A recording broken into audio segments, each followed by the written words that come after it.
Morning, children, and welcome to the third session of chapter 1, that is matter in our surroundings. So, let us begin with a recap. What do you remember? Anything that occupies space and has mass and is felt by senses is called matter. According to the Indian ancient philosopher, matter is the form of 5 basic elements: the Panch Tattva, air, earth, fire, sky and water. So you remember this?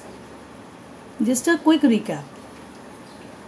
Now states of matter, basis of classification which we have done earlier.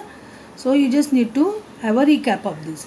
Based upon particle arrangement, based upon energy of particles, based upon distance between particles, and then we have 5 states of matter we have seen in the previous session: solid, liquid, gas, plasma, Bose-Einstein condensate. Let us see. 5 states of matter you have again here with the diagrammatic representation. So you need to take down this in your fair notebook very neatly. Now please take down this. A plasma is an ionized gas. A plasma is a very good conductor of electricity and is affected by magnetic fields. Plasma, like gases, have an indefinite shape and an indefinite volume. Example, ionized gas. I hope you are writing, children. Then what is Bose-Einstein condensate? Bose-Einstein BEC is a state of matter that can rise at very low temperatures. The scientists who worked with Bose-Einstein condensate received a Nobel Prize for their work in 1995. The BEC is all about molecules that are really close to each other, even closer than atoms in a solid. So you need to take down this in your book. So you can see the molecular atomic form of the Bose-Einstein condensate. So you know it is in a super cool state. The gas which is at a very low density, it is super cooled, that is almost at an absolute zero. So that gives you Bose-Einstein condensate, that is one of the state of matter. So now we will see the difference between solid, liquid and gas. So you need to make a table in your notebook and write down these points of difference between solid, liquid and gas in your notebook very neatly. Now solid, fixed shape and definite volume. Liquid, not fixed shape but fixed volume. Gas, neither fixed shape nor fixed volume. Solid, interparticle distances are smallest. Interparticle distances are larger in liquid. And what about gases? Interparticle distances are largest. Solids are incompressible. Liquid almost incompressible. Gas highly compressible. Then solid, high density and do not diffuse, where the density of the liquid is lower than solid and diffuse, and density of gas is least and they diffuse. Interparticle forces of attraction are strongest in solid, where interparticle forces of attraction are weaker than solids over here for liquid, and interparticle forces of attraction in gases will be the weakest. Where now next you will see the constituent particles are very closely packed in solid. Liquid constituent particles are less closely packed, and constituent particles are free to move about in gas. So you can see these differences. I hope you are making points in your notebook. Now we will see, can matter change its state? So let us see. Yes, matter can change its state. So interchange in states of matter, you can see matter can change its state. Water can exist in 3 states of matter, that is solid as ice, liquid as the familiar water, and gas as water vapor. So these are the 3 states and it is interconvertible. Now next, interconversion of 3 states of matter, you have to draw this diagram in your notebook. The state of matter are interconvertible. The state of matter can be changed by changing the temperature or pressure. So these are the 2 very important factors to bring about change in all these 3 states of matter: solid, liquid and gas. So by changing temperature and pressure, you can manipulate or you can change the state of matter. So over here, solid fusion, that is melting, it will become liquid. But when you solidify it, that is solidification, liquid will again go back to solid state. Then you will see liquid going to gaseous state by vaporization when you heat it. And when you cool it again, gas, when you cool it, you bring down the temperature, it will undergo condensation process, and then it will get liquefied. A very simple example is your liquefied petroleum gas, where you manipulate temperature and pressure, and then what happens, gas gets liquefied. So that is used as a LPG gas for domestic purposes and all. Next, you can see gas over here.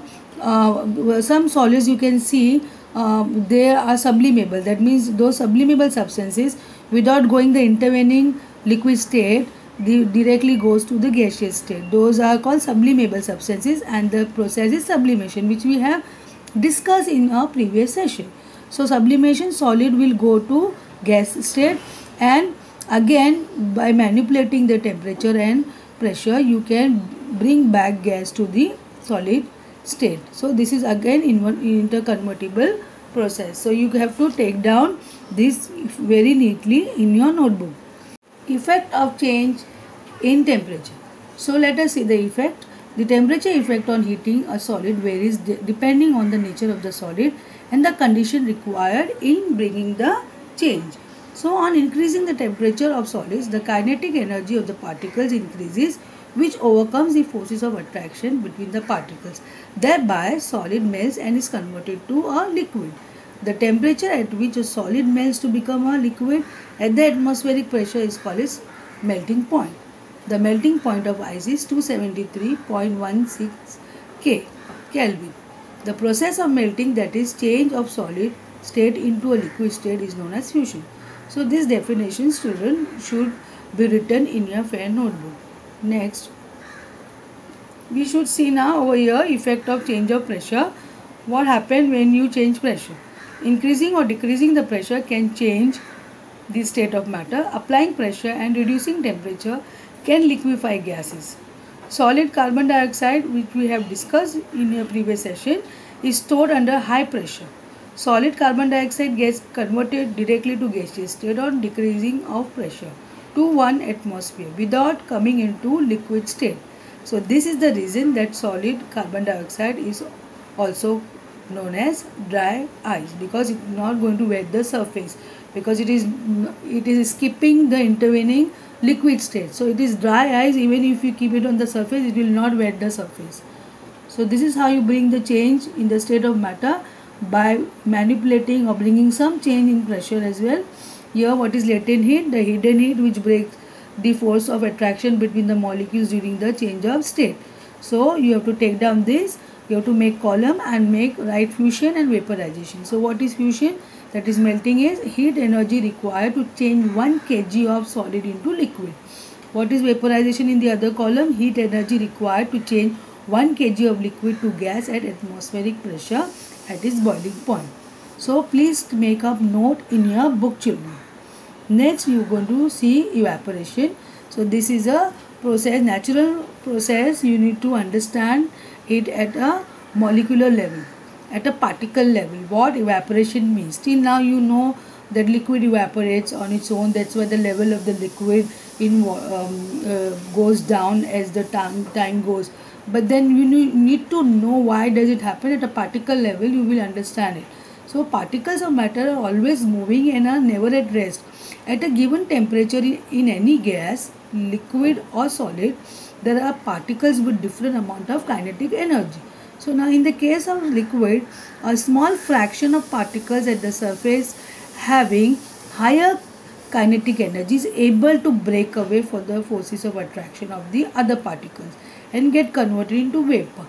This phenomenon of change of liquid into vapors at any temperature below its boiling point, please mark the term below its boiling point, is called evaporation. You have to take down this in your notebook.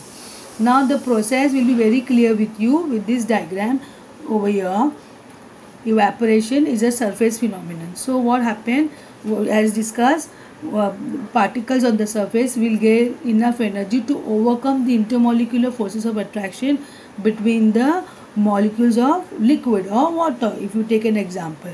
So on the surface they will get enough energy and they will overcome that force of attraction. Intermolecular space will increase and they will leave the surface. So those particles will leave the surface gradually and very slowly. That's why evaporation is a very slow process. So you, with this diagram, it should be very clear with you. Now next diagram, even more, the concept will be even more clearer with you.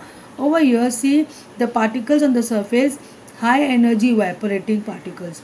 Then the medium energy pulled back into the water and the lower energy remain as liquid. So this is at a particle level. You will understand evaporation process. So you have to draw this diagram in your notebook. Now you are going to see everyday life examples of evaporation. This process, natural process, is a very slow process. This you can see in your day-to-day life. Like for example, drying clothes under the sun. One of the most common real life examples of evaporation is drying. Now drying of clothes, when you see under the sun, water evaporates and the clothes get dried. This is due to the process of evaporation. Ironing of clothes, again particles of water evaporates due to heating when you do ironing. Cooling down of hot tea and other hot liquids. Wet floors getting dried after some time because of the evaporation process. Melting of ice cubes because they gain energy from the surrounding. Even if you are not heating it, the surrounding will have some amount of heat energy. So the temperature of ice is very low, but it will take energy from the surrounding and it will melt. Preparation of common salt, again evaporation of nail paint remover. You can see it get dried very fast because it is a volatile liquid, that is acetone. Drying of wet hair. So it's all due to the process of evaporation which you see in your day-to-day life. Next, what are the factors affecting evaporation? You have factors over here which affects evaporation. Here you see rate of evaporation increases with the increase of surface area.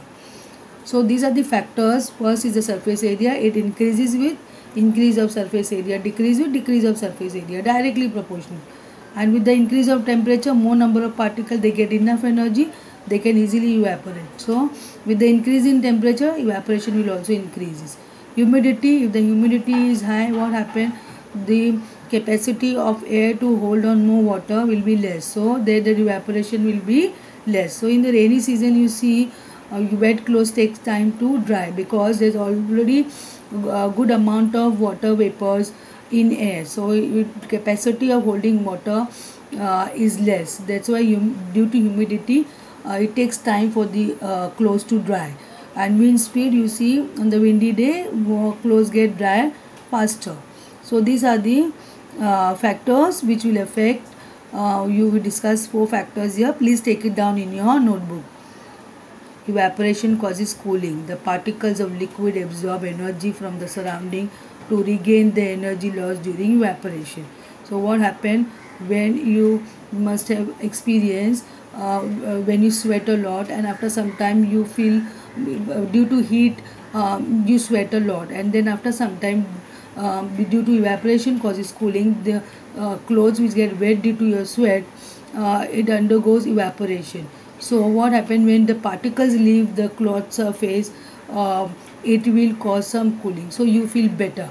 So this is the good example of evaporation which causes cooling over here.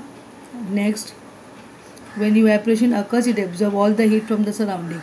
That means your body heat will be taken away by the wet clothes. So then when the water will evaporate from the wet clothes, it will make the surface cooler because evaporation causes cooling. Next, you see this diagram how evaporative cooling works.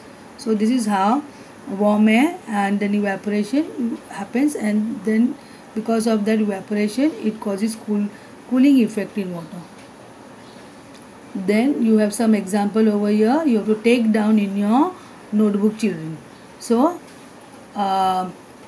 some example over here: when tea is poured into a saucer, when it is Very hot, it is exposed to a large area and causes evaporation, and the tea becomes cool. This is the example of evaporation causes cooling.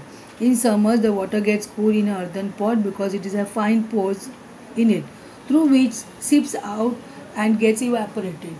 Third one, when we sweat and sit under a fan, we feel cool. Doctors advise patients with a fever to keep a wet on their forehead. So this is also a very good example of evaporation causes cooling, because all the heat in the body will get trapped and it will get evaporated when water evaporates. So it helps in taking care of the body temperature. A wet khaskhas screen hung at the door of the room keeps the room clean. So here we end with the session, children. Thank you, children. Have a nice day.